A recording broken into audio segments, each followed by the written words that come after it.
Vorbereiter aller Selection Frau Maria, im Namen des Vaters und des Sohnes und des Heiligen Geistes. Amen. Gelobt sei Jesus Christus in Ewigkeit. Amen.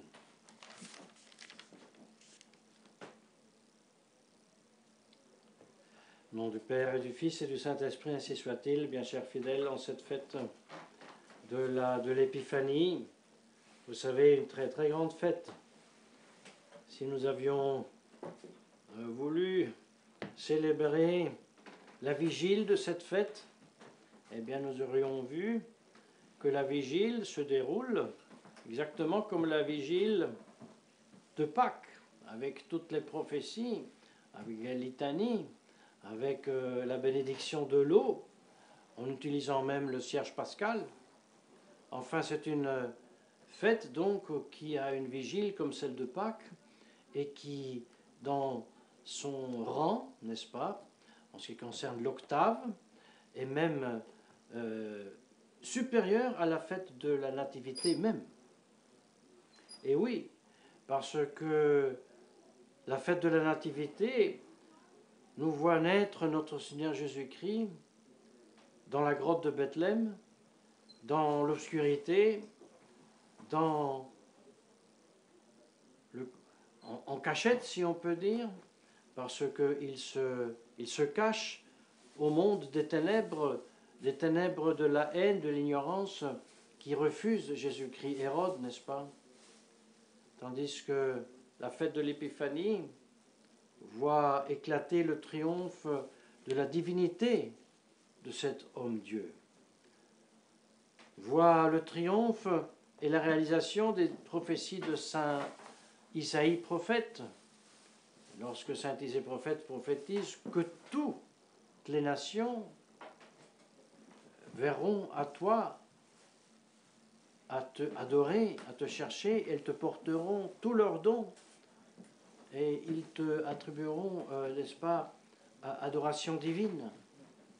Oui, c'est bien le Christ Jésus. C'est Jésus né à Bethléem qui est concerné par cette prophétie.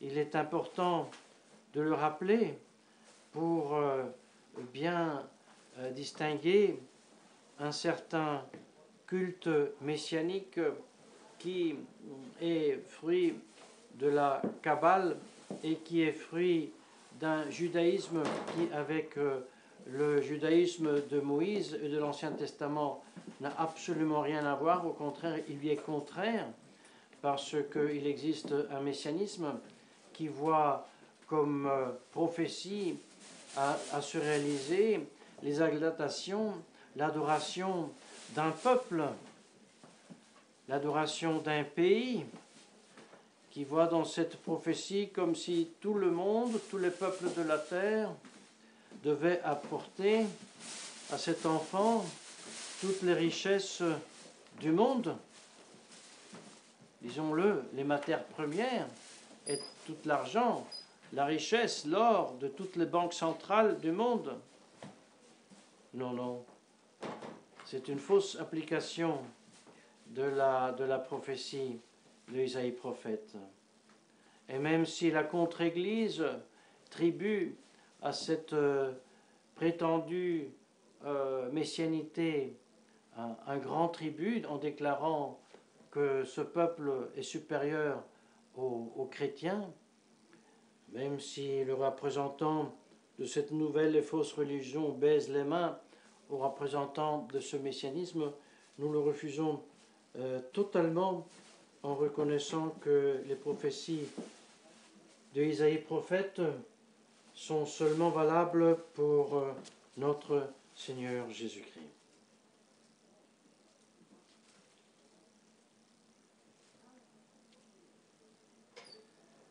Bien, nous disions ça et nous ajoutons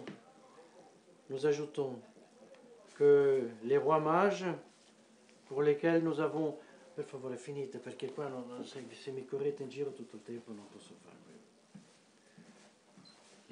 Les rois mages, Melchior, Gaspard et Balthasar, n'est-ce pas, sont des grands saints. Ils arrivent à Bethléem adorer notre Seigneur Jésus-Christ, qui sont des païens et qui sont attirés par une étoile, par les signes extérieurs de la création. Mais ils sont des païens. Il faudra attendre la révélation que se fait pendant qu'ils adorent l'enfant Jésus. Il faudra attendre le songe qui les instruit de ne pas retourner chez Hérode, pour les faire retourner à leur maison tout plein de joie, n'est-ce pas, d'avoir finalement, après de millénaires d'obscurité, de ténèbres, de paganisme, avoir trouvé le vrai Dieu, le vrai Sauveur.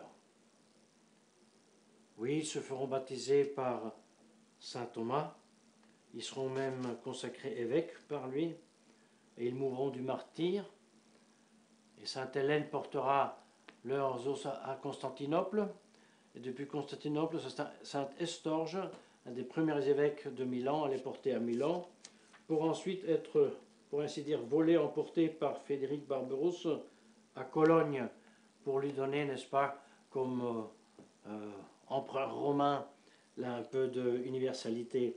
Oui, certainement, il a obtenu, parce que à Cologne, la vénération pour ces trois mages est très très grande, toujours été très grande, et même le national-socialisme n'était pas réussi à interdire cette vénération. Des centaines de milliers de personnes tous les ans allaient vénérer ces rois mages, auxquels remontent aussi des sacramentaux très importants.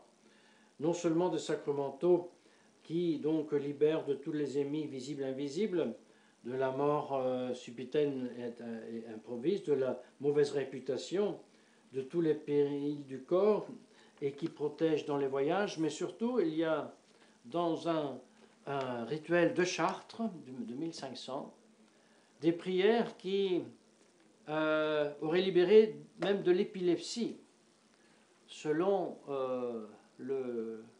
l'attestation d'un médecin qui, deux siècles auparavant, n'est-ce pas, avait attesté que lorsque le jeûne et la prière et la lecture de l'Évangile où notre Seigneur Jésus-Christ rappelle aux apôtres qu'il y a des démons qui ne peuvent être chassés seulement par le jeûne et par l'oraison, eh bien, et il y avait des guérisons propres de l'épilepsie. On dit il y avait, parce que aussi il n'y avait pas. Et voilà ce que nous voulions aujourd'hui rappeler à notre mémoire. Ça vaut et pour les sacramentaux et pour les sacrements, bien qu'il y ait une très grande différence entre les deux, et vous le savez. Le sacrement ex opere operato, et non pas le sacramento, mais le fruit de la grâce que reçoit l'âme dépend de la disposition de l'âme à recevoir cette grâce. Je peux recevoir des milliers de fois la Sainte Communion déposée sur ma langue. Si je ne suis pas disposé à recevoir cette communion, si ce n'est pas une communion sacrilège, mais elle me changera très peu. La même chose vaut si quelqu'un n'était pas bien disposé, en état de grâce, non pas attaché au bien de cette terre. Difficilement il pouvait être libéré de l'épilepsie par la prière, par le jeûne et par la lecture de cet évangile. Oui, nous avons rappelé que nous devons nous disposer à recevoir les grâces. Et cette disposition à recevoir les grâces, c'est le combat spirituel. La disposition à recevoir ou à augmenter les grâces, c'est la lutte contre les vices et la recherche de la vertu. Chose qu'à toute page des épîtres de saint Paul nous pouvons rencontrer comme admonition, n'est-ce pas? Mortifiez donc les membres de votre corps, que la fornication, que l'impureté, la libido, la mauvaise concupiscence, l'avarice, qui est une idolâtrie, ne soit même pas nominé par vous, comme il dit ensuite aux Éphésiens. et toutes sortes d'impuretés, d'avarice, d'obscénité, de discours impropres et sots. Voyez, tout ce qui touche et tout ce qui détruit le sanctuaire intérieur de notre âme. Sanctuaire intérieur de notre âme, c'est ce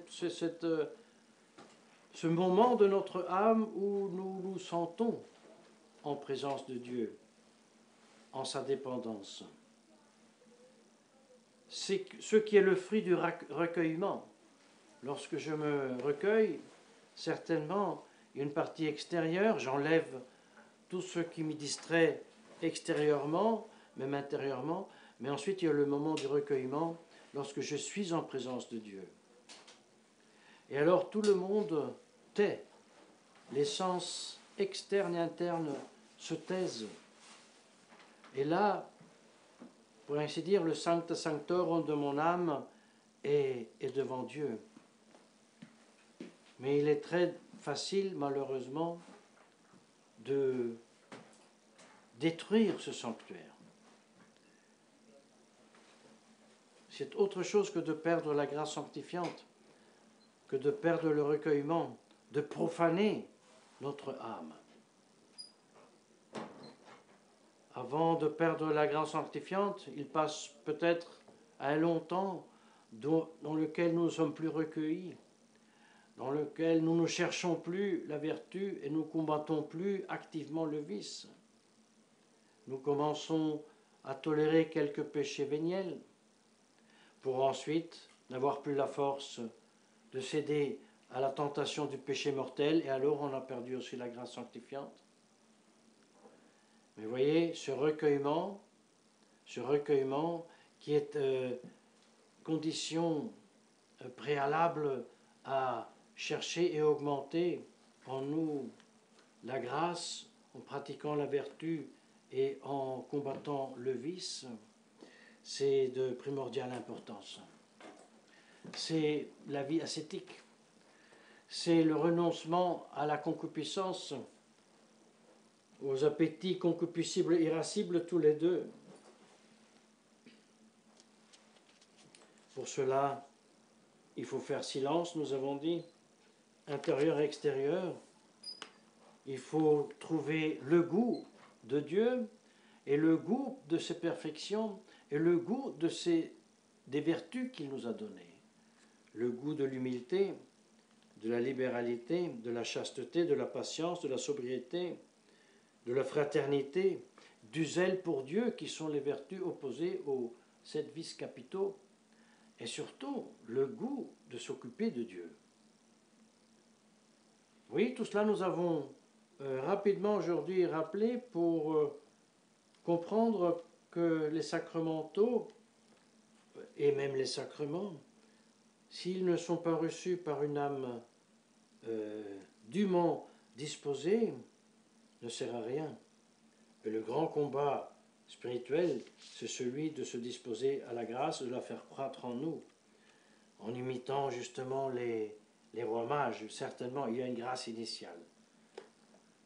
Dans notre vie, il y a aussi l'étoile qui nous a portés à découvrir Jésus-Christ, à découvrir la Sainte Église, à découvrir la vraie Sainte Messe, le vrai catéchisme. C'est pour nous attirer. Mais ensuite, c'est à nous de travailler.